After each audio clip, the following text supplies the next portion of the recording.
discovery of the Gordon or Garden tomb because, as we shall see later, a great deal of the attribution issue tends to turn upon the status of the personalities involved. A Roman emperor, a saint, and a British military hero who died a brave and romantic death.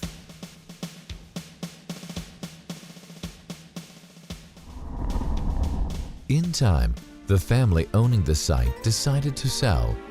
It was already becoming a prime item of real estate, and the Times of September 22, 1892 carried an appeal to raise £2,000 to buy it. 2 years later, the site had been bought and excavations begun under the leadership of two redoubtable women amateur archaeologists, Charlotte Hussey and Louisa Holt. The excavation took almost half a century, but in the end, the site was very much as we see it today. From time immemorial, it had been called Skull Hill, and Golgotha is Aramaic for the place of the skull. If we look at the site from here, we can clearly see the shape of the eye sockets and the nose. Gordon was sure that this was the correct site because St. John tells us that at the place where Jesus was crucified, there was a garden, and in the garden a new tomb in which no one had ever been buried. According to the Gospels, the tomb belonged to Joseph of Arimathea, a wealthy merchant who had the tomb made for himself and his family. The speed of events in Holy Week took the disciples by surprise. It was evening, the Sabbath was the next day, and Jesus had to be buried now. Joseph's act of generosity singles him out down the generations, so we know his name and we know what he did. This site features in the Old Testament, where it is called Mount Moriah, and where Abraham was told by God to sacrifice his only son, Isaac. So, the symbolism of this place in both Jewish and Christian terms is very great. The team were conscious wherever they walked that their steps fell on ground which had been holy for thousands of years. It was a very moving experience, and one that filled them with awe as the guide left them to explore on their own, to contemplate this place and consider the evidence.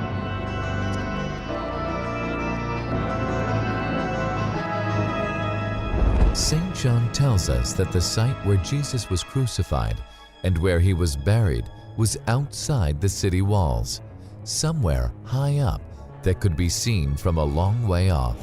The whole point of crucifixion is that it is highly visible, a terrible deterrent for anyone threatening the Roman state.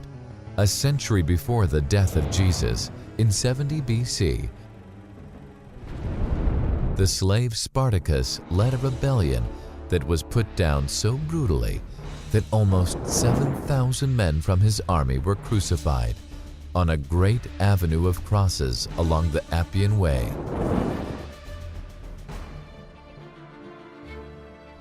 The Roman governor of Judea, Pontius Pilate, at least allowed Jesus' followers to take his body down from the cross and bury him. Nobody gave the order to take Spartacus's men down, and their skeletons hung for years. This was a very brutal time, and crucifixion a very brutal death. The Garden Tomb is a short walk from the old city walls, near the Damascus Gate, and just around the corner is the tomb itself. City wall down there. That's Mount Moriah, the north end up there, and that's the skull over there. As you can see, the door into the tomb is quite small, but the tomb itself roomy, about 14.5 feet by 10 and 7.5 feet high, which is quite high considering that few men stood more than 6 feet tall. The entrance would be made intentionally small to deter grave robbers. To the front, we see the weeping chamber. The mourners would be women on the right. Here, a low wall hewn from the rock divides the room. Below, a pillow has been cut out of the rock, and beyond, an unfinished tomb, perhaps intended for Joseph of Arimathea's wife. There is a small window in the outer wall. If you look up here, you can see what appears to be a window in the tomb. We're not actually certain what it was for. It could have been for ventilation purposes. On the other hand, some Jewish tombs of that period had a thing called a nephesh, a Hebrew word that means soul hole. And the Jews believed that after the body had been in the tomb for 3 days, the spirit departed through that window. Now it's interesting because if you remember when Jesus raised Lazarus from the grave, he waited for 4 days before doing it. Do you remember? Now he waited probably for 4 days because had he done it earlier, people would have said the spirit was still in the body and he wasn't truly dead. So we believe that's why he waited. So it's interesting, isn't it? Now the other interesting feature of this window is it allows light to fall on that grave there where we believe the body of Jesus would have rested. And that would explain why John was able to bend over and look in and actually see to the tomb and see the linen cloth lying there, because I feel if it was one of those other tombs he'd be looking into a black hole and would not have been able to see. So again, it does fit the biblical picture. The tomb is certainly large enough for Peter and John to enter it and find 2 angels seated where Jesus' body had lain, one at the head and the other at the foot. Only the finished loculus, the grave area, looks to have been used, and there is no sign that any other body was ever here. Covering the tomb that you can see in front of you, except that this right-hand side had collapsed, we think, due to earthquake damage, and at that time they strengthened it with these stone blocks. Now, when you go into the tomb, don't think it's a natural cave that's been adapted as a tomb. It's not. It's been cut out of the rock, just as described in the Bible. And it's a large and impressive tomb, speaking of it being the tomb of a rich man like Joseph of Arimathea. A poor person couldn't afford a tomb of this kind. Now, when it was in use as a tomb, the entrance was much lower than you see it at the moment. We think it was only about 1 meter high. So you'd have to bend down to look into it or to go into it. And as you probably know, it was sealed by a large rolling stone, wasn't it? Now, we've never found that original stone, but it would have looked a little like that one behind you. Can you see that one there? That one's dated back to that period, so it gives you some idea of what it looked like.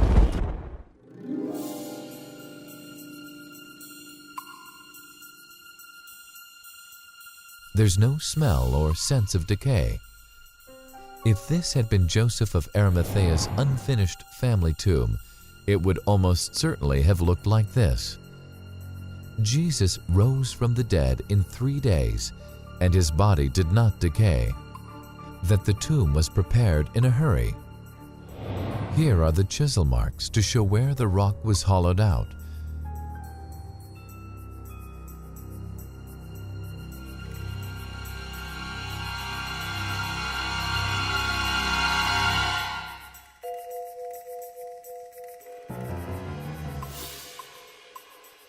But something is far more interesting. Someone has extended the loculus. The burial chamber has been extended to make a body several inches taller than the person it was intended for. We know that if this is the tomb used to bury Jesus, the stonemason was in a hurry because all preparations had to be completed by the Sabbath. The tomb was originally designed for someone 5 feet 8 inches tall, quite tall in ancient times.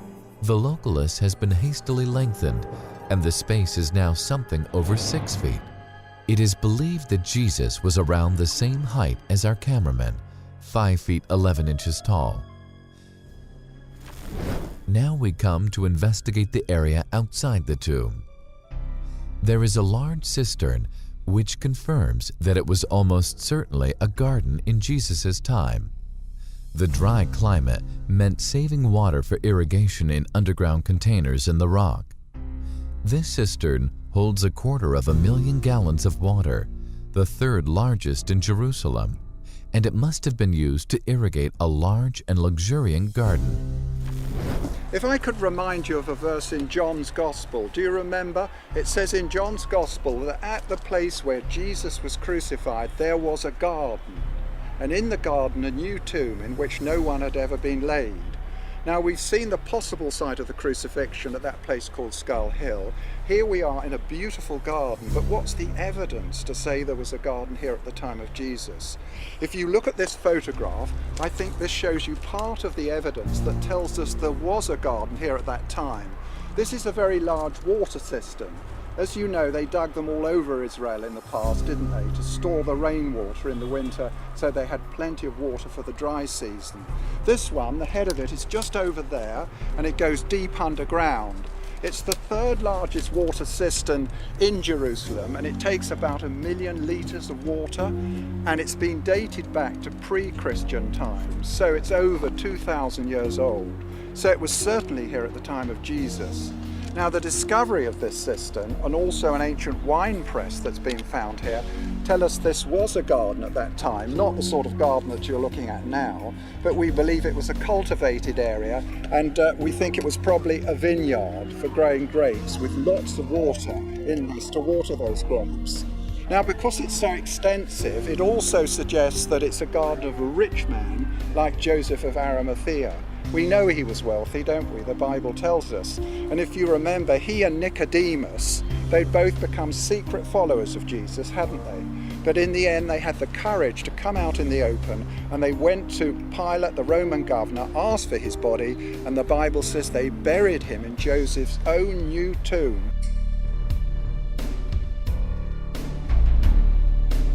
So all the three things described in John's Gospel are found here on this site. So you can see how well it does fit the biblical account. Just such a garden as would belong to a wealthy merchant like Joseph of Arimathea.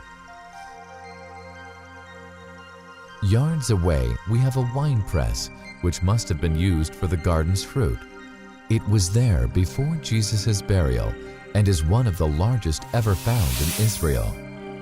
The cistern and the winepress are circumstantial evidence, but the most telling piece of evidence is just outside the tomb. St. Matthew tells us that after Jesus' body was prepared for burial and the disciples had said their farewells, the tomb was closed by rolling a huge circular stone across the entrance and sealing it in place. The heavy stone and seal were fitted on the orders of Pontius Pilate, the Roman governor. Sir, they said, we remember that while he was still alive, that deceiver said, "After 3 days I will rise again." So give the order for the tomb to be made secure until the 3rd day. Otherwise his disciples may come and steal the body and tell the people that he's been raised from the dead. This last deception will be worse than the first.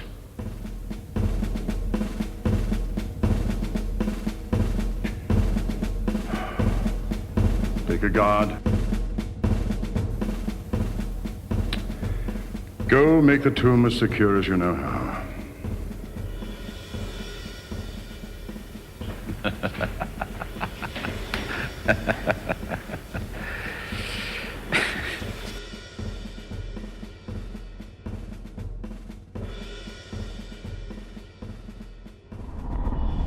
Both the Jewish establishment and the Roman authorities were afraid of Jesus and what he represented.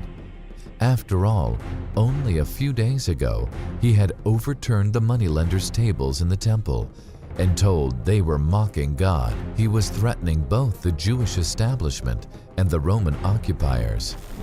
When Jesus was arrested, Pilate asked him to claim that he was the King of the Jews, to commit treason. Jesus didn't deny it. He turned it back on Pilate. Is that your own idea? No wonder the Romans were jittery. The chief priest and the Pharisees already knew the prophecy that the Messiah would rise again and were desperate to make sure that when Jesus was dead and buried, he would stay that way.